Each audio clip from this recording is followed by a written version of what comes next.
আৰক্ষীৰ বীৰাংগনাসকল বীৰসকল অফিচাৰসকল মই আপোনালোকক এটাই অনুৰোধ কৰিম মই এনে এটা অসম আৰক্ষী বিচাৰিছো যি অসম আৰক্ষীক প্ৰতিজন ৰিক্সা চালক প্ৰতিজন ঠেলা চালক আৰু প্ৰতিজন কপালৰ ঘাম মাটিত পেলাই কাম কৰা আমাৰ দৰিদ্ৰ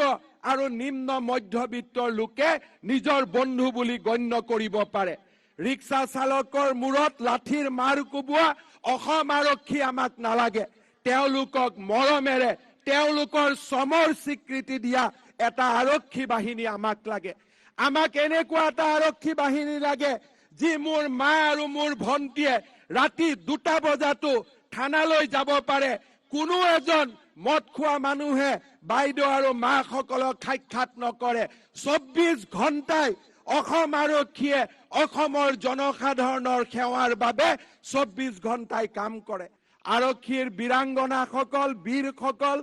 অফিচাৰসকল মই আপোনালোকক এটাই অনুৰোধ কৰিম মই এনে এটা অসম আৰক্ষী বিচাৰিছো যি অসম আৰক্ষীক প্ৰতিজন ৰিক্সা চালক প্ৰতিজন ঠেলা চালক আৰু প্ৰতিজন কপালৰ ঘাম মাটিত পেলাই কাম কৰা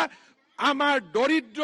আৰু নিম্ন মধ্যবিত্তৰ লোকে নিজৰ বন্ধু বুলি গণ্য কৰিব পাৰে ৰিক্সা চালকৰ মূৰত লাঠিৰ মাৰ কোবোৱা অসম আৰক্ষী আমাক নালাগে তেওঁলোকক মৰমেৰে তেওঁলোকৰ চমৰ স্বীকৃতি দিয়া এটা আৰক্ষী বাহিনী আমাক লাগে আমাক এনেকুৱা এটা আৰক্ষী বাহিনী লাগে যি মোৰ মা আৰু মোৰ ভণ্টিয়ে ৰাতি 2টা বজাতো থানালৈ যাব পাৰে কোনো এজন মদ খোৱা মানুহে বাইদেউ আৰু মাসকলক সাক্ষাৎ নকৰে 24 ঘণ্টাই অসম আৰক্ষীয়ে অসমৰ জনসাধাৰণৰ সেৱাৰ বাবে 24 ঘণ্টাই কাম কৰে আৰক্ষীৰ বীৰাংগনাসকল বীৰসকল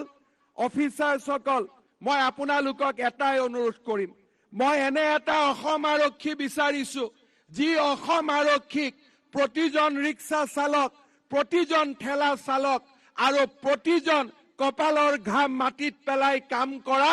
আমাৰ দৰিদ্ৰ